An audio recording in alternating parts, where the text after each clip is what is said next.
लेकिन आइए India strategy अब क्या बनती हुई दिखाई दे रही है विदेशी ब्रोकरेजेस की तरफ से। हम बात मॉर्गन स्टैनली की कर रहे हैं क्योंकि वो इस पर एक ताज़ा रिपोर्ट लेकर आए हैं। बाजार के लिए अगले अहम ट्रिगर्स कौन से होंगे, भारत की ग्रोथ स्टोरी अब कैसी दिखाई दे रही है, इन्हें पूरी डिटेल्स लेकर स्वाति हमारे साथ जुड़ चुकी हैं। स्वाति, जरा बताइए क्या कुछ खास आपको दिखाई दिया इस रिपोर्ट में? बिल्कुल नेहा, इनफैक्ट मॉर्गन स्टैनली की इंडिया स्ट्रैटेजी रिपोर्ट में मार्केट के कुछ अगले बड़े ट्रिगर्स पॉइंट आउट हुए हैं, जिसमें वैल्यूएशन और डी रेटिंग को टेम्पररी बताया गया है और ग्रोथ तेज होने पर वैल्यूएशन री रेटिंग की उम्मीद भी बताई गई है। हाई फ्रीक्वेंसी इकोनॉमिक इंडिकेटर्स भी काफी ज्यादा मजबूत संकेत दे रहे हैं। यहां तक कि भारत में इन्वेस्टमेंट टू जीडीपी रेशो अगले 5 सालों में 37% तक पहुंचने का अनुमान जताया गया है इस रिपोर्ट में। एफआईआईज पर आगे जो है उनका जो फ्लो है बढ़ने की उम्मीद भी है। आर्टिफिशियल इंटेलिजेंस से इंडिया की ग्रोथ स्टोरी पर ज्यादा खतरा नहीं है, मतलब कोई ज्यादा चिंतित मॉर्गन स्टैनली इस रिपोर्ट में नहीं नजर आ रही हैं। एआई से इनफैक्ट प्रोडक्टिविटी बढ़ाकर आईटी और इकोनॉमी में नए मौके उन्होंने बताए हैं पैदा किए जा सकते हैं। ग्लोबल सप्लाई चेन डाइवर्सिफिकेशन से ग्रोथ स्टोरी मजबूत बन सकती है। कैपेक्स साइकिल और मजबूत घरेलू मांग लॉन्ग टर्म के लिए अच्छे इंडिकेटर्स यहां पर बताए गए हैं, जो कि इंडिया की लॉन्ग टर्म ग्रोथ स्टोरी को और भी ज्यादा प्रबलता देते हैं। अर्निंग्स में पॉजिटिव सरप्राइज की उम्मीद भी यहां पर है और साफ तौर पर मॉनसून की जो प्रगति है उस पर भी खास नजर यहां पर रखी गई है। अब ये जो इंडिया की ग्रोथ स्टोरी है, इस पर मॉर्गन स्टैनली को भरोसा है क्यों? कैपेक्स साइकिल मजबूत है, ये एक बहुत बड़ा फैक्टर है। दूसरा है डोमेस्टिक डिमांड मजबूत होना।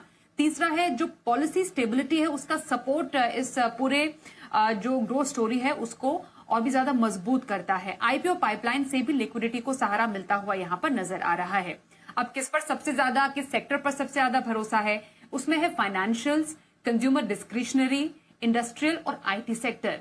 लेकिन कुछ ऐसे स्पेस भी है जहां पर मॉर्गन स्टैनली की अंडरवेट की रेटिंग है, जिसमें एनर्जी, मटेरियल्स, यूटिलिटीज और हेल्थ केयर शामिल है। तो ये कुछ इंडिया ग्रोथ स्टोरी के कुछ बड़े पॉइंट्स है मॉर्गन स्टैनली की तरफ से। दिस इज क्वाइट इंटरेस्टिंग कि आईटी सेक्टर पर भरोसा दिखाई दे रहा है और एआई एक्सपेंशन से वो किसी तरह से भी प्रभावित होते हुए नहीं दिखाई दे रहे। खेमका सर, क्या लगता है आईटी स्टोरी फिर से भरोसेमंद दिखाई दे रही? क्योंकि हम आए दिन देखते हैं काफी हद तक अब हमारी जो स्टोरी है वो कोरिया के बाजारों से लिंक हो गई है, सेमीकंडक्टर चिप वाली और एआई एक्सपेंशन वाली स्टोरी। आप क्या इत्तेफाक रखते हैं इनकी मॉर्गन स्टैनली की इस रिपोर्ट से? नया देखिए, हमारा व्यू थोड़ा सा डिफरेंट है। हमें लगता है कि Q1 Q2 नंबर्स है जो near term first half FY27 ये थोड़ा सॉफ्ट रहेगा। सेवरल इम्पैक्ट है, फॉर एग्जांपल मैक्रोज एडवर्स रहे हैं। एआई का जो डिफ्लेशनरी इम्पैक्ट है वो हमको Q1 में देखने को मिलेगा और जियोपॉलिटिकल ओवरहैंग वो तो कंटिन्यू कर रहा है। तो दो पार्ट्स है। जो कंपनीज एआई इम्पैक्टेड है, हमें लगता है कि Q1 के रिजल्ट्स के साथ थोड़ा सा जो FY27 का गाइडेंस है ये थोड़ा कम करें, बिकॉज ये थोड़ा एग्रेसिव साइड में है। स्पेशली अगर लार्ज कैप आईटी कंपनीज की बात करें तो यहाँ हमें लगता है कि अर्निंग्स ग्रोथ जो है वो थोड़े से रिस्क पर डेफिनेटली लगते हैं। लॉन्ग टर्म में शायद ये जो एआई एडॉप्शन है इसका बेनिफिट देखने को मिले, बट आज हमें लगता है कि जो मार्जिन्स जो एआई का बेनिफिट है ये पूरा का पूरा इन्हें पास ऑन करना पड़ रहा है, क्योंकि कंपटीशन बहुत है। और स्पेशली अगर आपकी मार्केट की बात करें तो वहां पर अनसर्टेनिटी है, डिसीजन मेकिंग बहुत स्लो है।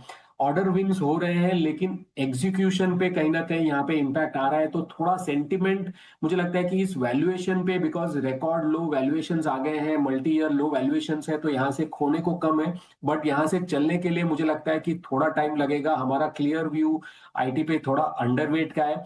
मिड कैप्स में अर्निंग्स ग्रोथ थोड़ा बेटर रहेगा, बिकॉज ये नीश सेगमेंट्स में है और कंपैरेटिवली यहाँ पर अर्निंग्स ग्रोथ का थोड़ा सा लार्ज कैप के प्रति ज्यादा बेटर रहेगा। तो मुझे लगता है कि सिलेक्टिवली बहुत कम ऐसे अपॉर्चुनिटीज मिलेंगे यहाँ पर। थोड़े बहुत सेंटिमेंट ड्रिवन या valuation driven, value buying driven थोड़ा सा अपमूव देखने को मिलेगा, बट ये सस्टेनेबल नहीं है। हम नेक्स्ट 2 क्वार्टर थोड़ा सा वेट करेंगे और तब अपना एक पॉजिटिव या कंस्ट्रक्टिव व्यू बनेगा। अभी के लिए बहुत सिलेक्टिव स्टॉक जैसे कि एक कोफोज हमें काफी पसंद आ रहा है मिड कैप स्पेस आईटी में।